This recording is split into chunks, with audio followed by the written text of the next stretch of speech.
جانان شایان نے جانان کو اپنے پاس بلایا جو کمرے میں ان دونوں کے کپڑے طے کر کے الماری میں رکھ رہی تھی۔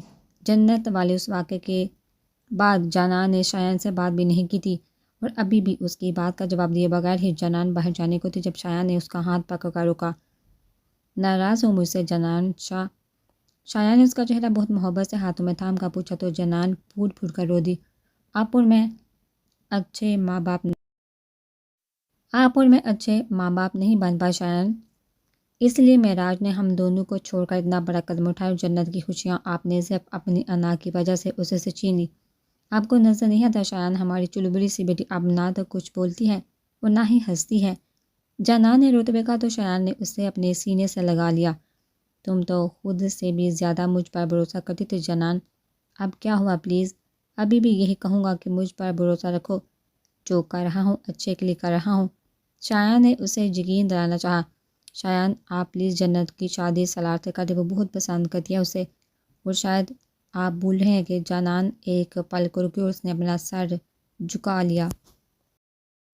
ماضی کی وہ بات شایان کو یاد دلاتے اسے ڈر لگ رہا تھا کہ کبھی آپ نے ہی سالار اور جنت کی منگنی کی تھی، خود ہمارے پاس بچپن سے سالار کی امانت تھی۔ شایان بہت زیادتی کی آپ نے سالار سے کہ جنت کے کچے ذہن سے اس کی ہر یاد مٹا دی۔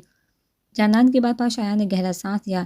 اس رشتے کی آج کوئی اہمیت نہیں جانان، حالات کیسے بدلے اس سے تم بھی واقف ہو۔ شایان اتنا کہہ کر وہاں سے جانے لگا۔ آپ نے جنت اور سالار کے ساتھ وہی کیا شایان جس سے کبھی ہم گزرے تھے، اور اس بات کا مجھے سب سے زیادہ افسوس ہے۔ جانان کی نم آواز میں کہیں بات شایان کے دل کو چیر گئی تھی۔ وہ کب ایسا ہو گیا کہ اپنے جانان کے آنسو کی وجہ بن گیا؟ شایان نے جانان کے پیچھے جانا چاہا جو اب شاید جنت کے پاس چلی گئی تھی۔ تبھی ایک ملازم وہاں پر آیا۔ سر سالار ملک صاحب باہر آپ سے ملنے آئے ہیں۔ ملازم کی بات پر شایان حیران ہوا، پھر ہاں میں سہلا کا خود بھی حال میں آ گیا، جہاں سالار شان سے اپنی پنڈ کی جیبوں میں ہاتھ ڈالے کھڑا تھا۔ کیا کام ہے تمہیں؟ کیوں آئے ہو یہاں؟ شایان کے سوال پر سالار اس کی جانب مڑ، اپنی جنت سے ملنے آئے ہوں۔ سالار کی بات پر شایان کے ہونٹوں پر طنزیہ مسکراہٹ آئی۔ جنت تمہاری کب سے ہوگی؟ بچپن کی باتوں کو جو دل سے لگا کر نہیں رکھتے وہ تمہارا مقدر نہیں سالار، بھول جاؤ اسے۔ شایان نے اتنا کہہ کر وہاں سے واپس جانے لگا۔ جنت سے تو اس کی پیدائش سے محبت کرتا تھا میں۔ شایان شاہ صاحب اب غلطی آپ کی، آپ نے ہی ہم میں دوری ڈال کر اس کی محبت کو عشق بنا دیا، لازوال عشق۔ اب میں جنت کو حاصل کر کے ہی دم لوں گا، وہ کیا ہے نا، جو میں چاہتا ہوں اس سے پا ہی لیتا ہوں، کیونکہ میں سالار ملک ہوں، درا بہان نہیں۔ سالار کے طنز پر شایان نے اسے آنکھیں چھوٹی کر کے گھورا۔ چاہتا تو کب کا آپ کی ناک کے نیچے جنت کو چرا کر وہاں سے لے جاتا جہاں تو کیا آپ کا سایہ بھی نہ پہنچ پاتا، لیکن جنت کے نام پر ایک حرف بھی برداشت نہیں کر سکتا میں۔ سالار نے شان سے کہا فکر مت کرو سالار، ابھی تمہاری یہ خوش فہمی میں دور کیے دیتا ہوں۔ اتنا کہہ کر شایان نے پھر ملازم کو بلا کر اسے جنت کو بلانے کا کہا۔ کچھ دیر بعد ہی جنت اور جانان وہاں آ گئی تھی۔ جنت بیٹا، یہ جو لڑکا جہاں بہت امید سے کھڑا ہے نا، اسے بتا دو کہ آپ اس سے نہیں چاہتی، وہ سب اس کے خیال سے بڑھ کر کچھ نہیں۔ شایان کے بابا جنت نے پہلے نم آنکھوں سے جان کو دیکھا، پھر سالار کو دیکھا جو اس سے سوالیہ نظروں سے دیکھ رہا تھا۔ جنت کو کچھ سمجھ نہ آیا تو بے بسی سے اپنا سر جھکا کر آنسو بہانے لگی۔ جنت بتاؤ بیٹا۔ شایان کی آواز پر جنت نے ایک نظر پھر سے سالار کو دیکھا اور پھر گھبراتے ہوئے بولی، میں آپ سے پیار نہیں کرتی، جو کچھ بھی ہمارے درمیان تھا وہ سب ایک جھوٹ تھا، آپ بھول جائیں وہ سب۔ جنت نظریں جھکائے اعتراف کرتی اور سالار اسے حیرت سے دیکھ رہا تھا۔ سن لیا تم نے اپنے کان سے، میری بیٹی نہیں چاہتی تمہیں، اب جا سکتے ہو تم یہاں سے۔ شایان نے جنت کے کندھے پر ہاتھ آ کر کہا اور سالار کو باہر کے دروازے کی جانب اشارہ کیا، جبکہ اس کے چہرے پر ایک فاتحہ مسکان تھی۔ ٹھیک ہے شایان شاہ صاحب، ابھی ثابت ہو جائے گا کہ آپ کی بیٹی مجھے چاہتی ہے یا نہیں۔ سالار کی بات پر شایان نے اسے نظریں چھوٹی کر کے دیکھا، لیکن اس کی اگلی حرکت پر سب کی آنکھیں حیرت سے پھیل گئی تھی۔ سالار پاس موجود کھڑکی کی جانب گیا اور اس کا شیشہ اپنا ہاتھ مار کر توڑ دیا، جس کے نتیجے میں اس کے ہاتھ سے بری طرح سے خون نکلنے لگا۔ پھر سالار اپنا خون سے رنگا ہاتھ اپنے سامنے کر کے مسکرایا، اس پر اپنا سر اس کھڑکی سے مارا تھا۔ سالار جانان گھبرا کر اس کے آگے ہوئی اور سالار کو روکنا چاہا، جبکہ جنت تو بند ہوتے دل کے ساتھ حیرت سے اس پاگل کو دیکھ رہی تھی۔ سالار نے روتے ہوئے جنان کا ماتھا چوم کر اسے خود سے دور کیا اور پھر میز سے شیشے کی بوتل اٹھا کر اپنے دوسرے بازو پر مار کر توڑ دی۔ تب بھی جنت کی بات ہوئی تھی، اسی لیے وہ روتے ہوئے سلار کے پاس گئے اور پھول پھول کر روتے ہوئے اپنا دوپٹہ سر سے نکالتے خون پا رکھا تھا، جسے سلار نے سختی سے ہٹا دیا۔ تم تو چاہتی نہیں نا مجھے، پھر کیا پرواہ ہے میری، جیوں یا مروں، جو چاہے کرو، تمہیں اس سے کیا۔ سلار نے اسے خود سے دور کرنا چاہا تو جنت روتے ہوئے انکار میں سر ہلانے لگی۔ نہیں سلار، جھوٹ ہے، وہ سب جھوٹ ہے، بہت چاہتی ہوں آپ کو جان سے بھی زیادہ، نہیں رہ سکتی آپ کے بغیر، پلیز آپ ایسا نہیں کرے۔ جنت روتے ہوئے کہہ رہی تو اپنا دوپٹہ اس کے سر پر رکھ لی جہاں سے ابھی بھی بہت زیادہ خون نکل رہا تھا۔ سلار نے ایک فاتحہ مسکان کے ساتھ شایان کو دیکھا، جیسے کہنا چاہ رہا ہو کہ جنت اب اس کی ہوئی۔ شایان بس خاموشی سے مڑا اور وہاں سے چلا گیا۔ غلام چچا گاڑی نکالی، ہم سلار کو ہاسپٹل لے کے جا رہے ہیں، جنان نے ملازم کو کہا اور جلدی سے جنت کے پاس آئی جو سلار کا ہر زخم دے کر پھوٹ پھوٹ کر رو رہی تھی۔ میری جان رو مت، کچھ نہیں ہوگا اسے۔ جنان نے اسے حوصلہ دیا اور پھر ملازم کی مدد سے اپنے پاگل بانجے کو ہسپتال لے گئی۔ سچ تو یہ تھا کہ سالار کا جنون اب جنان کو بھی ڈرانے لگا تھا۔ انس اپنی جا پر واپس آ چکا تھا۔ اتنا عرصہ غائب رہنے کی وجہ سے وہ اسکندر کے جتنے قریب پہنچا تھا اب اس سے اتنا ہی دور جا چکا تھا۔ کمشنر صاحب نے تو صاف صاف کہہ دیا تھا اگر اب بھی وہ لوگ اسکندر کو نہیں پکڑ پائے تو یہ کیس ان کے ہاتھ سے نکل جائے گا، اس لیے انس کو کسی بھی طرح اسکندر کو پکڑنا تھا۔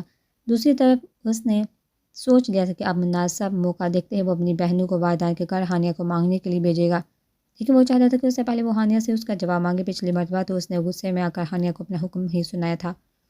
اپنی بٹاہ گڈی کو یاد کر کے انس کے ہونٹ اپنے آپ مسکرا دیے۔ وہ چاہتا تھا کہ اس کا ٹرانسفر راولپنڈی ہو جائے تاکہ جتنا ہو سکے وہ ہانیہ کے قریب رہ سکے۔ وہ سوچ کر انس نے فون ملا کر اپنے کان سے لگایا۔ ہیلو کون؟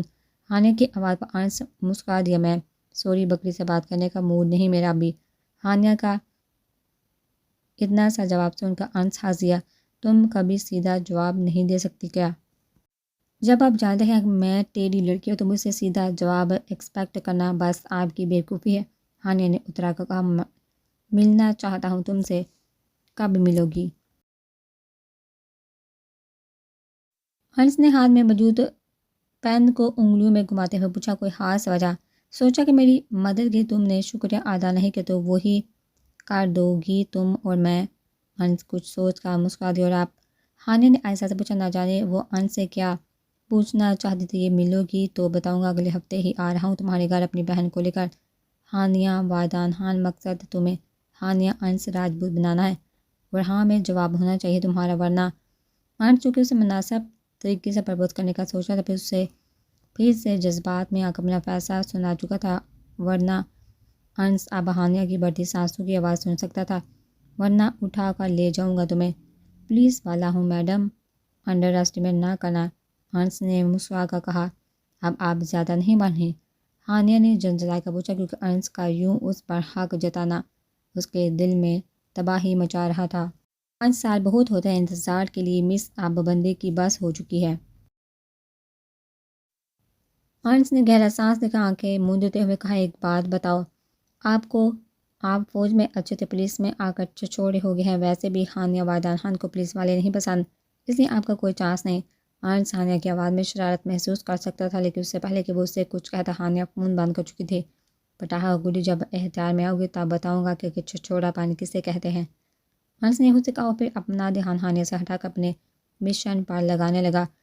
خطرناک دہشت گرد رائگا کی موت آرمی کے ہاتھوں ہو چکی تھی، جبکہ اس کے باقی ساتھی کو پاک فوج نے اپنی قید میں لے لیا تھا۔ کچھ دنوں پہلے ہی پاک فوج نے دہشت گردوں کے ٹھکانے پر حملہ کیا، جس کے نتیجے میں خطرناک اور مشہور دہشت گرد رائگا مارا گیا۔ مزید جانتے ہیں ہمارے نمائندے کی اس رپورٹ سے۔ ہانیہ کمرے میں داخل ہوئی تو دیوار سے لگی LCD پر کوئی نیوز چینل لگا ہوا تھا اور وانیہ روز کی طرح بت بنی بیڈ پر بیٹھی تھی۔ وانیہ کے واپس آنے سے ان کے گھر کی خوشیاں تو لوٹ آئی تھی، لیکن وانیہ بالکل بدل چکی تھی۔ ہانیہ نے TV بند کیا اور آ کر اس کے پاس بیٹھ کی، ہے میری بیگز بنی، کیا سوچ رہی ہو؟ ہانیہ نے شرارت سے اس کے گال کھینچ کر کہا، لیکن دوسری جانب سے کسی بھی قسم کا کوئی تاثر نہیں آیا۔ وانیہ کچھ تو کہو، مجھ سے بات کرو یار، لیکن پلیز اس طرح چپ کر کے تو مت بیٹھو۔ ہانیہ اس کا چہرہ تھام کر بہت بے بسی سے کہہ رہی تھی، آج انہیں اس جگہ سے آئے ہوئے 1 ہفتہ ہو چکا تھا، لیکن وانیہ کی حالت میں ذرا برابر فرق نہیں آیا تھا۔ اور اب اس کی یہ حالت اس کی جوڑواں کو بہت زیادہ پریشان کر رہی تھی۔ ہانیہ بیٹا، والدین کی آواز پر ہانیہ مڑی اور نم آنکھوں سے اپنے باپ کو دیکھا۔ کیا ہوا، تم رو کیوں رہی ہو؟ بابا، ہانی کو دیکھے نا، کچھ بولتی ہے نہ ہی ہنسی ہے اور نہ ہی روتی ہے، نہ جانے کیا ہو گیا اسے بابا۔ ہانیہ کے رونے پر والدین اس کے پاس بیٹھے اس کا سر اپنے سینے پر رکھ لیا۔ میں نے کہا تھا بیٹا کہ اسے کچھ وقت دو، وقت ہر زخم کا مرہم ہوتا ہے، انشاءاللہ تم دیکھنا سب ٹھیک ہو جائے گا۔ والدہ نے اس کا گال تھپ تھپا کر کہا تو ہانیہ اپنے آنسو پونچھ کر مسکرا دی۔ بس تم ایسے ہی مسکراتی رہو اور دیکھنا مانیہ کی زندگی کی تمام خوشیاں لوٹ آئیں گی۔ والدہ نے اسے یقین دلایا اپنی بیٹی کی حالت کو لے کر وہ بھی بہت زیادہ پریشان تھا، لیکن اس سے بھی زیادہ مشکل اسے زرش و ہانیہ کو سنبھالنا لگ رہا تھا، جو مانیہ کی حالت کی وجہ سے خود ڈپریشن کا شکار ہو رہی تھی۔ والدہ نے سوچ لیا تھا کہ اب اسے اپنی اس بیٹی کی خوشیوں کے لیے کچھ نہ کچھ کرنا پڑے گا۔ معراج کالج سے واپس گھر آئے اور آتے ہی ایمان کے پاس گیا تھا۔ ارے آگے تم ملنگ۔ ایمان جلدی سے اس کے پاس آئی۔ اس کا مسکراتا چہرہ دیکھ کر معراج کو اپنے اندر سکون اترتا محسوس ہو رہا تھا۔ وہ ہمیشہ یوں ہی اسے مسکراتے ہوئے دیکھنا چاہتا تھا۔ میں نے تمہیں بہت کیا ایمان، معراج نے اس کا ہاتھ پکڑ کر تو ایمان بس اس کا ہاتھ پکڑنے پر ہی شرما کر اپنا سر جھکا گی۔ ملنگ، ایک بات پوچھوں؟ ہاں پوچھو۔ تمہارا چونا برا کیوں نہیں لگتا؟ جب وہ چوتا تھا نا تو بہت برا لگتا تھا۔ ایمان کی بات پر معراج نے اپنی آنکھیں چھوٹی کی۔ کون چوتا ہے تمہیں؟ ایمان نے کوئی جواب نہیں دیا، بس اپنا سر جھکا کے تو معراج اس کے قریب ہوا اور چہرہ اپنی انگلیوں میں پکڑ کر اونچا کیا۔ بتاؤ ایمان کا کس نے چوا تمہیں؟ معراج کے سبب پر ایمان کی آنکھوں میں خوف اترا۔ وہ معراج، ارے واہ، یہاں تو نئے نویلی جوڑے کا رومانس چل رہا ہے۔ عرفان کے بات پر وہ دونوں گھبرا کر ایک دوسرے سے دور ہوئے اور عرفان کو دیکھنے لگے جو دروازے میں سینے پر ہاتھ باندھے کھڑا مسکرا رہا تھا۔ لگتا ہے نیا شوہر ملتے ہی ہماری رپنزل مجھے بھول گئی۔ عرفان تھوڑا قریب ہوا تو ایمان سہم کا معراج کے پیچھے چھپی تھی۔ میں نے سوچا کہ رپنزل مجھے یاد نہیں کرتی تو کیا ہوا، میں خود ہی مل آتا ہوں اسے۔